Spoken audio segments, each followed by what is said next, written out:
నమస్కారం SSC news కి స్వాగతం. హెడ్లైన్ చూద్దాం.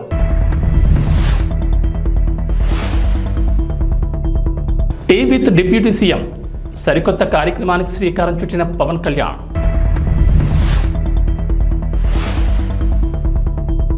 ఫోన్ ట్యాపింగ్ కేసుతో తనకు ఎటువంటి సంబంధం లేదంటున్న ఎస్ఐబి మాజీ చీఫ్ ప్రభాకర్ రావు.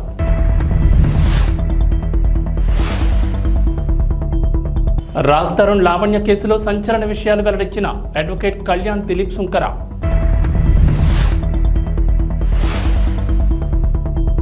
తెలంగాణకు రెయిన్ అలర్ట్, పలు జిల్లాల్లో భారీ వర్షాలు. ఆంధ్రప్రదేశ్ డిప్యూటీ సీఎం పవన్ కళ్యాణ్ సరికొత్త కార్యక్రమానికి శ్రీకారం చుట్టారు. ఆంధ్రప్రదేశ్లో ఉన్న జూలను అంతర్జాతీయ స్థాయి ప్రమాణాలతో అభివృద్ధి చేయాలనే ఉద్దేశంతో సరికొత్తగా టీ విత్ డిప్యూటీ సీఎం కార్యక్రమం నిర్వహించారు. జూలను అభివృద్ధి చేయడంలో కార్పొరేట్ సంస్థలను సైతం భాగస్వామ్యం చేసేందుకు చర్చలు జరిపారు.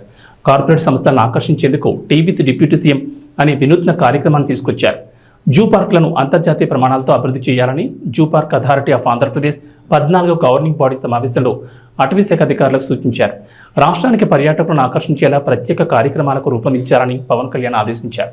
విశాఖపట్నం, తిరుపతి జూ పార్కులకు ఎక్కువ మంది పర్యాటకులను ఆకర్షించేలా ప్రత్యేక కార్యాచరణను రూపొందించాలని సూచించారు.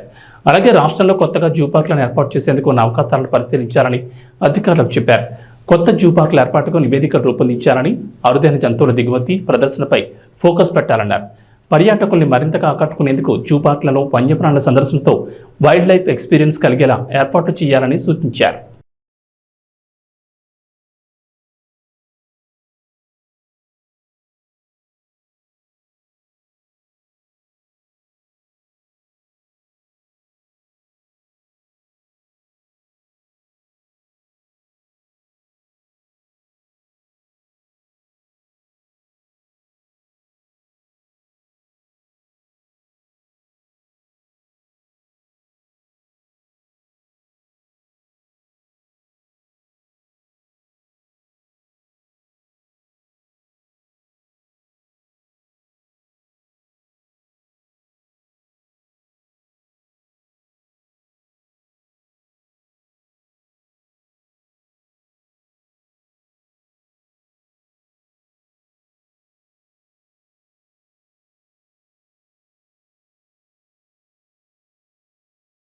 ఆంధ్రప్రదేశ్ రాజధాని అమరావతికి కేంద్రం ఇటీవలే గుడ్ న్యూస్ చెప్పింది. అమరావతికి కీలకమైన నేషనల్ హైవే ప్రాజెక్టులు చేపట్టేందుకు కేంద్రం గ్రీన్ సిగ్నల్ ఇచ్చిన సంగతి తెలిసిందే. కానీ తాజాగా ఎన్హెచ్ఏఐ రహదారుల ప్రాధికార సంస్థ తీసుకున్న నిర్ణయం అందుకు విరుద్ధంగా ఉంది. అమరావతి కేంద్రంగా ఇంతకాలం ఉన్న పిఐయును మూసివేయడం ఆందోళన కలిగిస్తోంది. అమరావతిలో ఉన్న పిఐయును విజయవాడ పిఐయులో విలీనం చేస్తూ నిర్ణయం తీసుకున్నారు. గతంలో టీడీపీ ప్రభుత్వం హయాంలో 2014లో రాజధానిగా అమరావతి ఖరారు చేసిన తర్వాత 189 కిలోమీటర్లు ఔటర్ రింగ్ రోడ్డుకు అప్పటి ముఖ్యమంత్రి చంద్రబాబు ప్రతిపాదన చేశారు. కేంద్రం నుంచి ఆమోదం రాగా అలైన్మెంట్ కూడా ఖరారు చేశారు. డిపిఆర్కు సంబంధించి కూడా వేగంగా జరిగేలా అమరావతి కేంద్రంగా ప్రాజెక్ట్ యూనిట్ కార్యాలయాన్ని మంగళగిరిలో ఏర్పాటు చేశారు. ప్రధానంగా అనంతపురం నుంచి అమరావతికి నిర్మించాలనుకున్న access control greenfield expressway డిపిఆర్ల రూపకల్పనను ఈ యూనిట్కి అప్పగించారు. ఈ హైవేకు సంబంధించి ప్రాజెక్ట్ డైరెక్టర్ను కూడా నియమించారు.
ఆంధ్రప్రదేశ్లో కూటమి ప్రభుత్వం ఎన్నికల సమయంలో ఇచ్చిన హామీలను ఒక్కొక్కటిగా అమలు చేస్తోంది. ఇప్పటికే పింఛన్లు పెంచి పంపిణీ చేయగా మెగా డిఎస్సీ కసరత్తు మొదలైంది.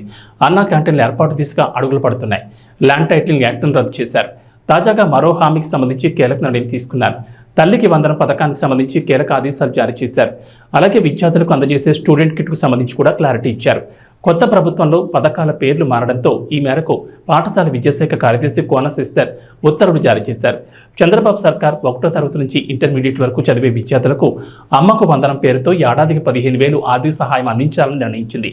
అలాగే స్టూడెంట్ కిట్ ఇప్పటికే పంపిణీ చేసిన సంగతి తెలిసిందే. అయితే తల్లికి వందనం, స్టూడెంట్ కిట్ పథకాలకు సంబంధించి తప్పనిసరిగా ఆధార్ కలిగి ఉండాలని ప్రభుత్వం సూచించింది. ఒకవేళ ఎవరికైనా ఆధార్ కార్డు లేకపోతే వెంటనే దరఖాస్తు చేసుకోవాలని ప్రభుత్వం ఉత్తర్వుల్లో సూచించింది. విద్యాశాఖ ద్వారా ఆధార్ నమోదు చేసుకునేందుకు అవకాశం కల్పించాలని సూచించారు. అదే మరిగా అన్ని మోసాలు చేశాడు ఇతను. అమ్మఒడి ఒక బూటకం.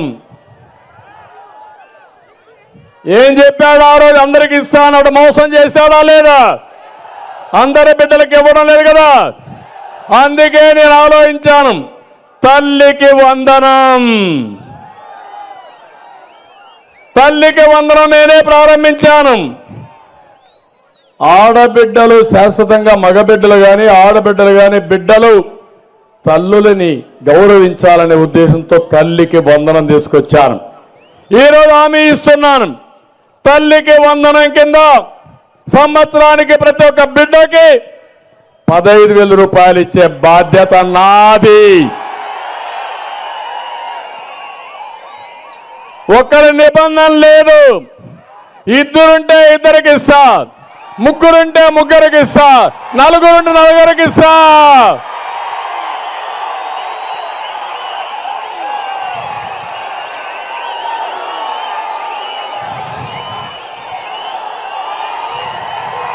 ఏమంటారు మీరు?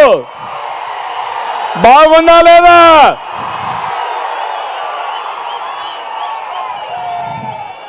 ఎందుకంటే దీంట్లో 2 లాభాలు కూడా ఉన్నాయి.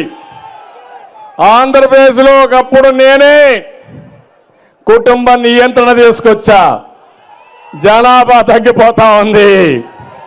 మళ్ళా యువత రావాలి, పిల్లలు కూడా పుట్టాలి. అందుకే ఎంతమంది పిల్లలున్నా అందరికి తల్లికి వందనం కింద 15,000 ఇచ్చి మిమ్మల్ని ప్రోత్సహించే బాధ్యత, వాళ్ళని బాగా చదివించి దేశానికి ఒక సంపద చేసే బాధ్యత తెలుగుదేశం పార్టీ తీసుకుంటాం. ఫోన్ ట్యాపింగ్ కేసు తెలంగాణలో సంచలనం సృష్టించిన సంగతి తెలిసిందే. గత ప్రభుత్వ హయాంలో అనధికారికంగా స్పెషల్ ఇంటెలిజెన్స్ బ్యూరో అధికారులు, ప్రతిపక్ష పార్టీల నేతలు, పలువురు వ్యాపారులు, కీలక వ్యక్తుల ఫోన్లు ట్యాంపరింగ్ చేశారనే ఆరోపణలున్నాయి. ఈ కేసులో ఇప్పటికే పలువురు పోలీసు ఉన్నతాధికారులు, మాజీ అధికారులు అరెస్ట్ అయి చెంచల్గూడ జైల్లో రిమాండ్ ఖైదీలుగా ఉన్నారు. ఇక ఫోన్ ట్యాపింగ్ వ్యవహారంలో ఎస్ఐబి మాజీ చీఫ్ ప్రభాకర్ రావు ప్రధానంగా ఆరోపణలు ఎదుర్కొంటున్నారు.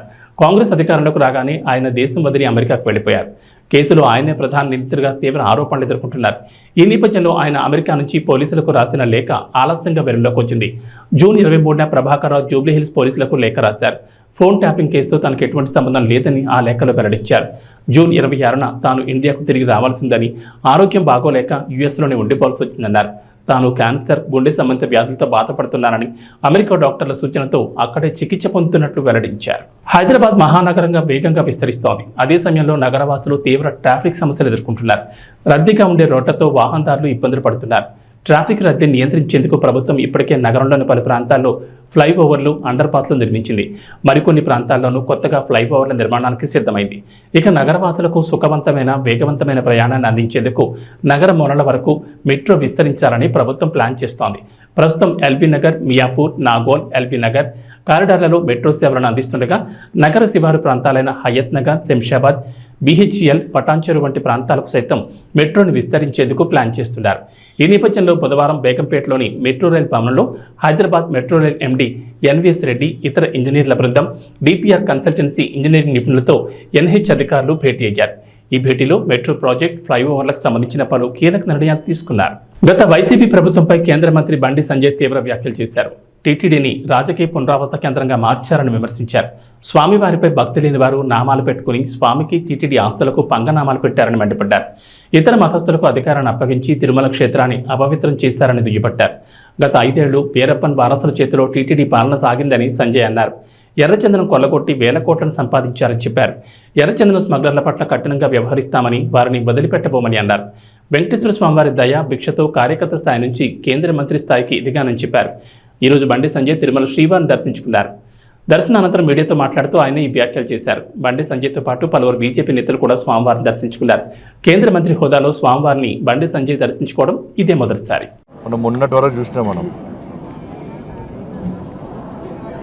దేవుణ్ణి నమ్మని వాళ్ళు, ధర్మం గురించి ఆలోచించని వారు, పేరుకు నామాలు పెట్టి స్వామివారి ఆస్తులకు పంగనామాలు పెట్టేటువంటి ఆ నయవంచకులు పోయి నిత్యం వెంకటేశ్వర నామస్మరణతో ఆ స్వామివారికి సేవ చేసేటువంటి సేవకుల రాజ్యం వచ్చింది. వాళ్ళు ఇవాళ రాజకీయ నిరుద్యోగులకు పునరావాస కేంద్రంగా పదవుల కోసం ఇన్ని రోజులుగా ఈ టీటీడీని వాడుకునే ప్రయత్నం చాలామంది చేశారు. నేను చాలా సందర్భాల్లో చెప్పినాను, మేము ఎవరు కూడా ఏ మతానికి వ్యతిరేకం కాదు, ఏ వ్యక్తులకు వ్యతిరేకం కాదు, ఏ మతానికి కించపరిచే వ్యక్తులం కాదు. కానీ హిందూ ధర్మానికి వ్యతిరేకంగా, హిందువుల ఆరాధ్య దైవంగా భావించినటువంటి ఈ పవిత్రమైన ప్రాంతాన్ని అపవిత్రం చేయడానికి, వారి ఆస్తిపాస్తులు పెంచుకోవడానికి, శ్రీవారి ఆస్తులను కొల్లదోయడానికి, ఇతర మతస్థులకు అధికారం అప్పచెప్పడం వలన ఎలాంటి అనర్థాలు జరిగినో మనందరికీ తెలిసిందే.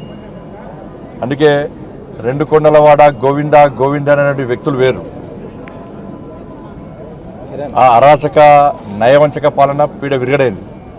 వాళ్ళు 7 కొండలవాడ వెంకటరమణ గోవింద గోవింద అనేటువంటి సేవకులు ఎవరు వచ్చారు. వాళ్ళు ఏం చేసారు? వాళ్ళు ఇన్ని రోజులుగా స్వామివారికి సేవ చేయడం ముఖ్యం కాదు వాళ్ళకి. నేను నిన్న వచ్చిన సాయంత్రం, నిన్నటి నుంచి వస్తుంటే ఇక్కడ సిబ్బంది కానీ, అనేక మంది భక్తులు కానీ, ఇక్కడ గత పాలకులు, గత కమిటీ నిర్వాహకులు చేసినటువంటి నిర్వాహకం గురించి చెప్తా ఉన్నారు.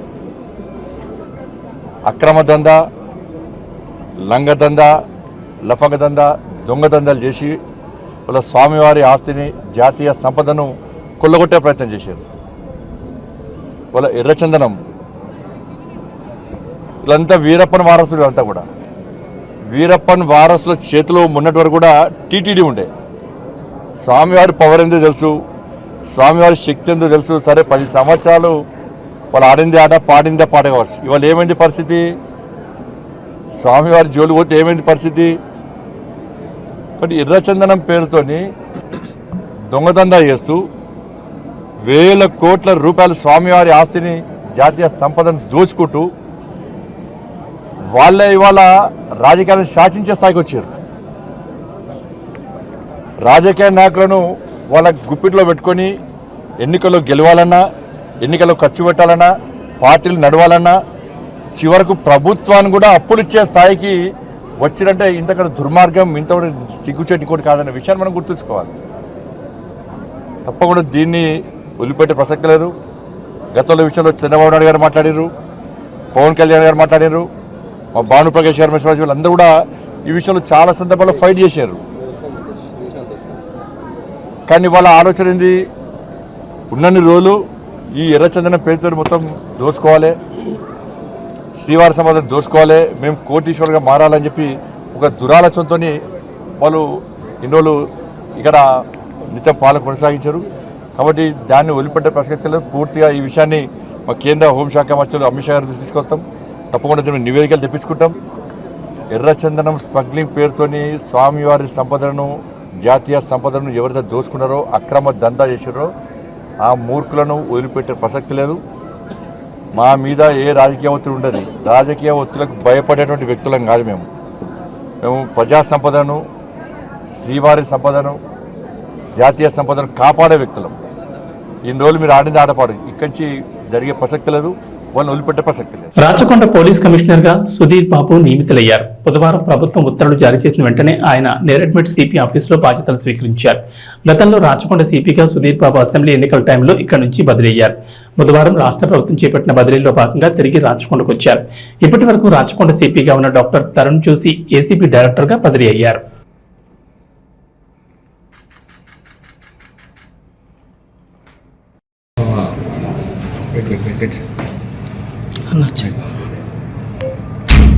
ఈరోజు నేను ప్రభుత్వం ఉత్తర్వుల ప్రకారం రాచకొండ పోలీస్ కమిషనర్గా ఇక్కడ విధులు నిర్వహించడానికి ఛార్జ్ చేసుకోవడం జరిగింది. దీనికి నేను ముఖ్యమంత్రి గారికి, ప్రభుత్వానికి, మా పోలీస్ ఉన్నతాధికారులకు నేను కృతజ్ఞత తెలియజేస్తున్నాను. టెక్నికల్ గ్రౌండ్స్లో ట్రాన్స్ఫర్ అయినప్పుడు మళ్ళీ నాకు ఇదే పోస్టింగ్ రీపోస్ట్ చేయడం ఒక ఉన్నతమైనటువంటి బాధ్యత నా మీద మా పోలీసు ఉన్నతాధికారులు, ప్రభుత్వం నిలబెట్టింది. వాళ్ళ నమ్మకాలకు తగ్గట్టుగా పనిచేస్తూ నాతో ఉన్న అధికారులతో టీం వర్క్గా ముందుకెళ్తూ బెటర్ సర్వీస్ అందిస్తూ ఏవైతే మన పోలీస్ డిపార్ట్మెంట్ ఉన్నటువంటి గోల్స్ ఏమున్నాయో, అలాగే ముఖ్యమంత్రి గారు ఏ మార్గంలో పోలీస్ డిపార్ట్మెంట్ ఫంక్షన్ చేయాలి అనేటువంటి ఉద్దేశాలు మాకున్నాయి. దాని ప్రకారం డ్యూటీస్ నిర్వర్తిస్తూ బెటర్ సర్వీస్ డెలివరీ చేసే విధంగా టీం వర్క్తో మేము ముందుకెళ్తాం. ఇది మళ్ళీ మా వాళ్ళందరితో ఒకసారి మాట్లాడి మీకు మేము చేసేటువంటి యాక్టివిటీస్ పోలీస్ పర్స్పెక్టివ్లో, లా అండ్ ఆర్డర్ పర్స్పెక్టివ్లో ఏముంటాం, మేము ఇంటరాక్షన్లో ఉంటాం. ఇది కంటిన్యూస్ ఇంటరాక్షన్ ప్రాసెస్. ప్రస్తుతానికి since you come requesting for this telling once again I'm thankful to the government, thankful to the honourable chief minister sir and the police leadership for నాకు ఇటువంటి అవకాశం మళ్ళీ ఇచ్చినందుకు, నేను ఆ నమ్మకాన్ని నిలిపినందుకు తప్పకుండా నా విద్యుత్ ధర్మంను చట్టపరంగా, న్యాయపరంగా నిర్వర్తిస్తూ ప్రజలకు శాంతి భద్రత పరిరక్షణలో పూర్తిగా అంకితభావంతో పనిచేస్తామని తెలియజేస్తున్నాను. థ్యాంక్స్. నటుడు రాజ్ తరుణ్ లావణ్య ఎపిసోడ్లో రోజుకో ట్విస్ట్ బయటకు వస్తోంది. రాజ్ తరుణ్పై మొదటిసారి ఫిర్యాదు చేసినప్పుడు ఆధారాలు ఇవ్వలేదు. రెండోసారి ఆధారాలు ఇవ్వడంతో నార్సింగ్ పోలీసులు కేసు నమోదు చేశారు. హీరోయిన్ మాల్వితో రాజ్ తరుణ్ ఉంటూ తనను మోసం చేశాడని ఫిర్యాదులో పేర్కొంది. రాజ్ కుమార్ సోదరుడిపై కూడా ఆమె ఫిర్యాదు చేసింది. సోదరుడు తనను పలుమార్లు బెదిరించినట్లు తన ఫిర్యాదులో పేర్కొంది. మరోవైపు మాల్వి రాయదుర్గం పోలీసులకు ఫిర్యాదు చేశారు. తనను తన తమ్ముడిని లావణ్య బెదిరిస్తున్నారని, ఆమెపై చర్యలు తీసుకోవాలని కోరారు. లావణ్యపై గతంలో సైబరాబాద్ షీ టీమ్ కూడా ఫిర్యాదు చేశారు. రాజ్ తరుణ్ 10 ఏళ్లుగా తనతో కాపురం చేస్తున్నట్లు పోలీసులకు ఇచ్చిన ఫిర్యాదులో లావణ్య పేర్కొన్నారు. తనకు కొన్నాళ్ల క్రితం అబార్షన్ చేయించినట్లు చెప్పారు. తాను అన్విక పేరుతో రాజ్ తరుణ్తో కలిసి ఉన్నట్లు చెప్పారు. అన్విక పేరుతో ఇద్దరం కలిసి విదేశాలకు కూడా వెళ్లామన్నారు. మాల్వి వచ్చిన తర్వాత రాజ్ తరుణ్ తనను దూరం పెట్టారని లావణ్య ఆరోపించారు. మాల్వి కోసం అతను ముంబై వెళ్లాడని, దీన్ని తాను ప్రశ్నించానని, నాటి నుంచి తనను దూరం పెట్టారని ఫిర్యాదులో పేర్కొన్నారు. లావణ్య ఫిర్యాదును ఆధారాలతో స్వీకరించిన పోలీసులు కేసు నమోదు చేశారు. జింబాబ్వేతో నిన్న జరిగిన 3వ టీ20లో విజయం సాధించిన భారత జట్టు 2-1తో సిరీస్లో ముందంజ వేసింది. ఈ విజయంతో ఓ ఘనమైన రికార్డును తన ఖాతాలో వేసుకుంది. అంతర్జాతీయ టీ20లో ఏకంగా 150 మ్యాచ్లు గెలిచిన ఏకైక జట్టుగా అవతరించింది. భారత్ తర్వాత పాకిస్తాన్ 142 విజయాలతో 2వ స్థానంలో ఉండగా, న్యూజిలాండ్ 111, ఆస్ట్రేలియా 105, సౌత్ ఆఫ్రికా 104తో వరుసగా ఆ తర్వాతి స్థానాల్లో ఉన్నాయి. హరారే స్పోర్ట్స్ క్లబ్లో నిన్న జరిగిన 3వ టీ20లో భారత జట్టు 23 పరుగుల తేడాతో విజయం సాధించింది. కెప్టెన్ శుభ్మన్ గిల్ 66 పరుగులతో అదరగొట్టగా, గత match century hero Abhishek Sharma 10 పరుగులు మాత్రమే చేశాడు. జైస్వాల్ 36, గైక్వాడ్ 49 పరుగులు చేయడంతో భారత జట్టు 182 పరుగులు చేసింది. అనంతరం 183 పరుగుల లక్ష్యంతో బ్యాటింగ్ ప్రారంభించిన జింబాబ్వే 159 పరుగులు మాత్రమే చేసి ఓటమి పాలైంది. 5 మ్యాచ్ల సిరీస్లో భాగంగా చివరి 2 మ్యాచ్ల్లో ఈ నెల 13, 14 జరగనున్నాయి. ఇక వాతావరణ విషయానికి వస్తే తెలంగాణ ప్రజలకు హైదరాబాద్ వాతావరణ కేంద్రం అధికారులు చల్లని కబురు చెప్పారు. ఇవాళ రాష్ట్రంలోని పలు జిల్లాల్లో వర్షాలు కురుస్తాయన్నారు. నైరుతి రుతుపవనాలు బలపడడం, బంగాళాఖాతంలో ఏర్పడిన ద్రోణి ప్రభావంతో వర్షాలు పడే ఛాన్స్ ఉందని చెప్పారు. ప్రస్తుతం పశ్చిమ మధ్య బంగాళాఖాతంలో దక్షిణ ఏపీ తీరం వెంబడి ఉపరితల ఆవర్తనం ఏర్పడిందని చెప్పారు. అది సగటు సముద్ర మట్టానికి 3.1 నుంచి 7.6 కిలోమీటర్ల ఎత్తులో ఉన్నట్లు అధికారులు తెలిపారు.